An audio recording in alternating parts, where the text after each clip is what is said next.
তালাশ করার লাগে। হোক সুবহানাল্লাহ।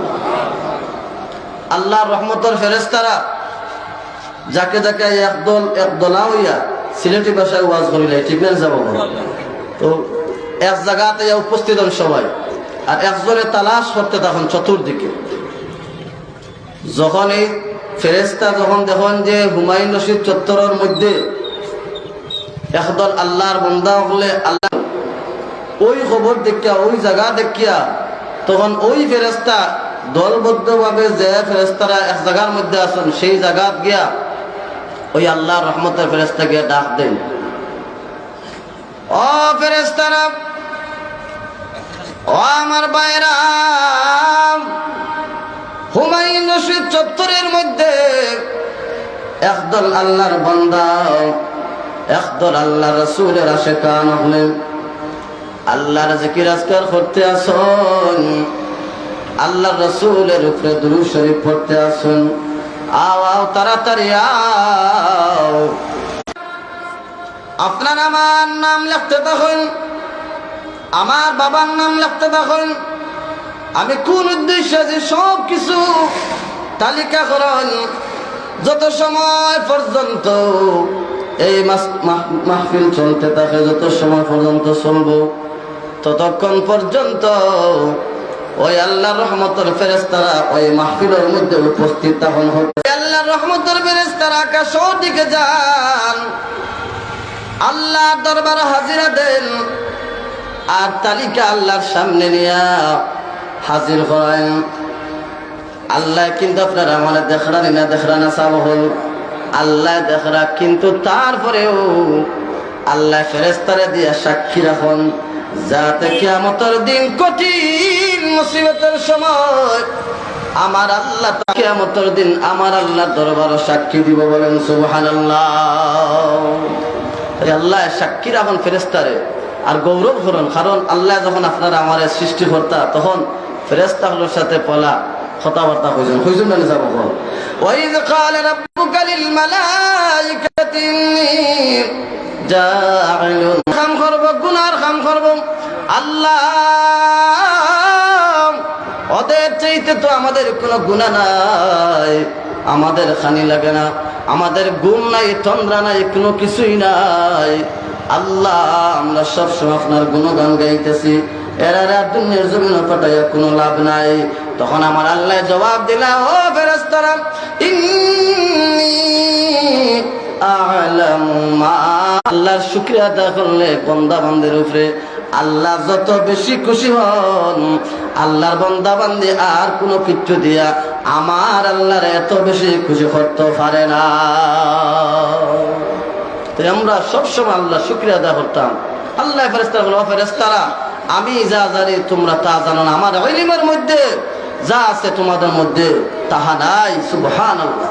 তাই আল্লাহ সাক্ষী রাখুন, আল্লাহ গৌরব করেন আপনারা আমার যখন আল্লাহর বান্দায় আল্লাহর বান্দি যখন আল্লাহ হুমায়ুন রশিদ চত্বরের রাস্তার পাশে বসে বসে আমার গুণগান শুনতেছে, আমার নবীর গুণগান শুনতেছে। ও ফেরেশতারা, তোমরা সাক্ষী দেখো, আমার যত বান্দা যত বান্দি আমার গুণগান গায়। আমি মাহফিলে আইলে ফায়দা কিতা বারা যারা হয়েছেন এরার এই ফায়দা নাই, ঠিক না যাব। মাহফিলের ভিতরে এখান বেহেস্তর জায়গা, আপনি বারা থেকে শুনতে পারবা, কিন্তু মাহফিলে আইলে যে ফায়দা, মাহফিল আইলে যে মজাটা, সেই মজা আপনি বারা থেকে পাইতা না। তাই আল্লাহ আবার প্রশ্ন বাড়ি সারিয়া আল্লাহ আল্লাহর পাগল হয়ে যাইতো। আবার আল্লাহ প্রশ্ন করেন, ও ফেরেশতারা, আমার বান্দাজি এই মাহফিলের ভিতরে আসলো তারা কি ফায়দার জন্য? তখন ফেরেশতারা জবাব দেন, আল্লাহ আপনার বান্দায় জান্নাতের আশায় জাহান্নাম থেকে মুক্তি পাওয়ার জন্য। আমরা জান্নাতে যাওয়ার লাগে এসেছিলাম কেন? যারা প্রশ্ন করেন, ও ফেরেশতারা, আমার বান্দাদের জান্নাতের আশায় তারা ঘর বাড়ি ছাড়িয়ে আইলো, তারা জীবনে আমার জান্নাত কি তারা দেখছে? তখন ফেরেশতারা জবাব দেন, আল্লাহ আপনার বান্দা আপনার জীবনে জান্নাত দেখছে না। আল্লাহ এখন যদি তার একটা আবার দেখতো তাহলে কি করতো? বলে, ও আল্লাহ, জাহান্নামের অবস্থা বড় কঠিন। জাহান্নামের মধ্যে 19 জন ফেরেশতা আছে, দারওয়ান। এই দারওয়ানের মধ্যে 19 জনের মধ্যে একজনের লাগবে মালিক ফেরেশতা, সবচেয়ে বড়, তাই নইলে নেতা।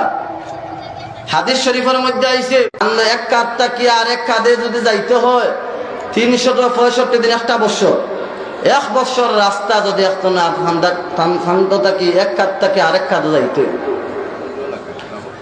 এই ফেরেশতার এই জাহান্নামের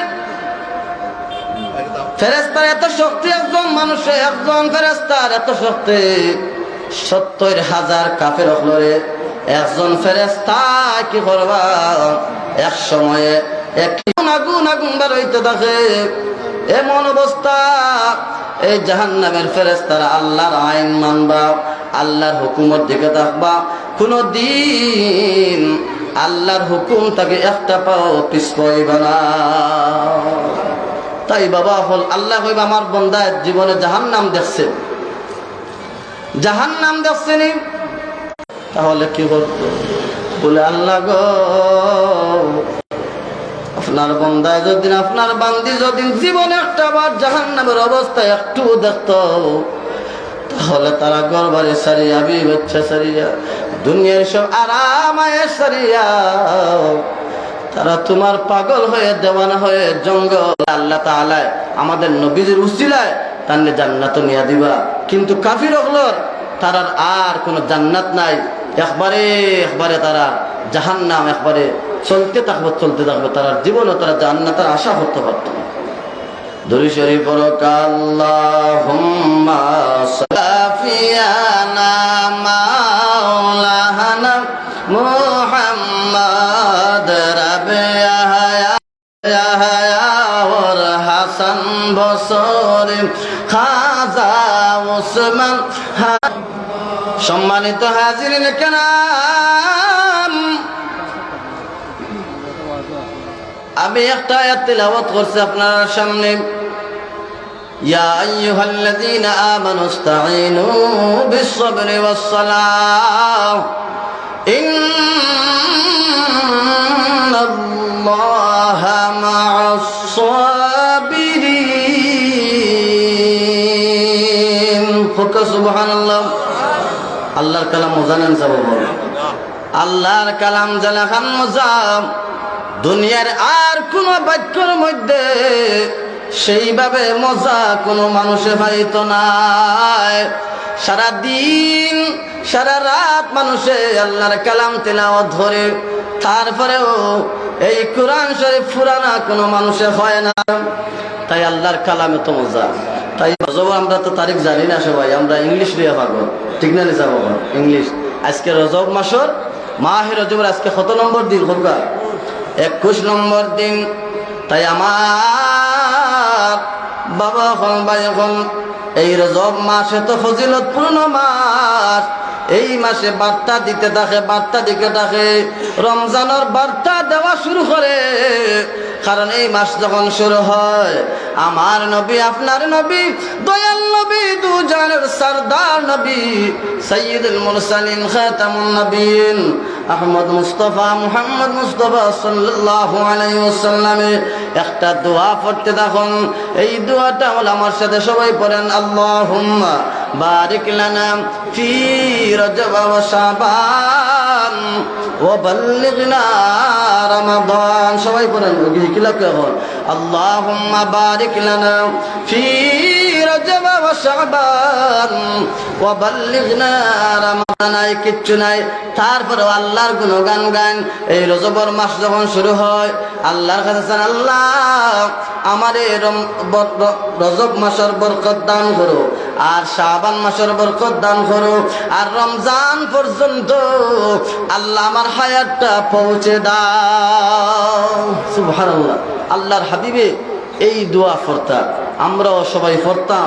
আল্লাহর হাবিবে আপনারা আমার নির্দেশ দেওয়ার কারণ হইল আল্লাহর হাবিব জনাব মুহাম্মদুর রাসূলুল্লাহ সাল্লাল্লাহু আলাইহি ওয়াসাল্লামের উম্মতরে তো মায়া করতাম 63 বছর পর্যন্ত। আপনারা আমার নবী ইয়া রাব্বি হাবিব রাসূল হক সুবহানাল্লাহ। আমরা ফায়দা নাই সাবহল, আপনারা আমার ফায়দা। কিন্তু আজকাল এই নবীর মান সম্মান সবসময় খালি চায়, মানুষে কি করতো খালি তলে দিয়ে রাখতে চায়, নবীর শান বাড়াইতে চায় না, নবীর মান সম্মান বাড়াইতে চায় না। তুমি না বাড়াইলে কি হইব?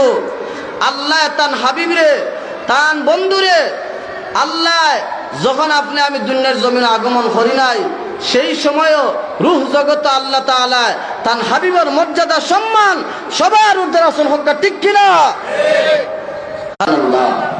কারণ এই যে কোরআন শরীফ এটা সম্মানী কিতাব নয়, আল্লাহ তাআলা আসমানি কিতাব 104খানা কিতাব দুনিয়ার জমিনে পাঠাইছেন। কিন্তু যত কিতাব আছে সব কিতাবের মধ্যে আমার নবীরে যে কিতাব দান করা হয়েছে সেই কিতাব হলো মহাগ্রন্থ আল কোরআন শরীফ। সেই কিতাবের সমতুল্য আর কোন কিতাব আমার আল্লাহ তাআলা দান করছেন না, ঠিক কিনা? কারণ বাবা আল্লাহ তাআলা কোরআন শরীফের পরে তাওরাত, ইনজিল, জাবুর আর যত সহিফা কিতাবগুলো আমার আল্লাহ তাআলা জিবরিল আলাইহিস সালামের মাধ্যমে দুনিয়ার জমিনে পাঠাইছেন। সব কিতাবগুলো লিখিত আকারে যেভাবে আমরা লাইব্রেরিতে গেলে হাতিয়া করতে পাই, সেইভাবে আমার আল্লাহ তাআলা আসমান তাকিয়া জিবরিল আলাইহিস সালামের মাধ্যমে নবী হলরে দান করা হয়েছে। কিন্তু আপনারা আমার নবীরে এমন কিতাব দান করছেন রে বাবা, ও যুবক ভাই, ও আল্লাহর গোলাম, আমার নবীরে সেই কিতাব লিখিত আকারে দেন নাই, বই আকারে দেন নাই, একসাথে দেন নাই। আমার আল্লাহ তাআলা একটা আয়াত করে দুইটা আয়াত করে করে কোন সূরা মক্কা শরীফের মধ্যে অবতীর্ণ করাইছেন, কোন সূরা মদিনা শরীফের মধ্যে অবতীর্ণ করাইছেন। এইভাবে 6666টা আয়াত আমার আল্লাহ তাআলা আপনার আমার নবীর সিনার মধ্যে দান করছেন। হক সুবহানাল্লাহ। এই কিতাব কোন পাহাড়ে গছিছে না, গছিছে নি? সাগরে গছিছে না, আসমানে গছিছে না? আল্লাহ তাআলা পাহাড়ে ডাক দিয়া কইলা লাউ আনজালনা হাযাল কুরআন আলা জাবালিন লারাইতাহু খাশিআন মুতাসাদ্দিআন মিন খাশিয়াতিল্লাহ। জোরে সুবহানাল্লাহ। লাউ আনজালনা হাযাল কুরআন আলা জাবালিন লারাইতাহু খাশিআন মুতাসাদ্দিআন মিন খাশিয়াতিল্লাহ। বিভিন্ন সাগরের মধ্যে আল্লাহ তাআলা, জমিনের মধ্যে পাহাড়ের মধ্যে নাজিল করার লাগে আল্লাহ তাআলা সবাইরে ডাক দিলা, কিন্তু কেউ গেছে না। কিন্তু আমার আল্লাহ তাআলা আপনার আমার নবীর সিনার মধ্যে আল্লাহ তাআলা তার নিজ কুদরতি হাত দিয়ে সিনার দান করছেন। হক সুবহানাল্লাহ। তাই আমরা নবী সম্মানী